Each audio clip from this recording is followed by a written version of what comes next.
పరమేశ్వరుడు అంటే చాలా గొప్పవాడు అనుకుంటున్నావేమో. ఆయన వెళ్ళి భవతి భిక్షాందేహి అంటే గానీ ఆయనకే కూడు లేదు. ఆయన భిక్షాటనమూర్తి.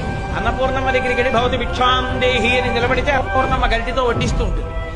ఆయనకే అన్నం లేదు, ఆయనే భిక్షాందేహి అని అన్నం తెచ్చుకుంటాడు. ఆయన కోసం మళ్ళీ పెద్ద తపస్సు కూడా ఏమిటాడు.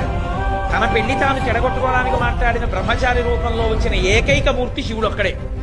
పరమేశ్వరుడు చేతకానివాడై వెళ్ళి ఆవిడ దగ్గర భిక్షాటన చేయలేదు.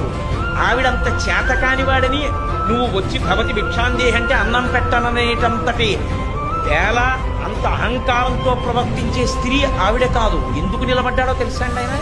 పరమశివుడు ఎందుకు నిలబడతాడో తెలుసా? ఆది భిక్షువు అని. లోకంలో ఎప్పుడు ఎక్కడ ఎవరికి ఏది కావాలన్నా కదలికలన్నీ ఆవిడే ఇవ్వాలి.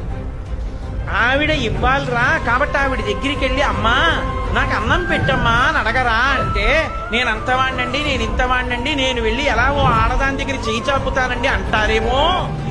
ఒరే, లోకములన్నిటినీ సృజించి పెంచి చెట్ట చివర నాలో లయం చేసుకోగలిగిన నేనే వెళ్ళి ఆవిడ దగ్గర నిలబడ్డాను, ఇక నీకేమో మనం నిలబడ్డానికి అని అందరినీ ఆవిడ దగ్గరికి పంపి ఆవిడ అనుగ్రహం కలిగింప చెయ్యాలని ఆయన నిలబడ్డాడు. చేతకానివాడై కాదు.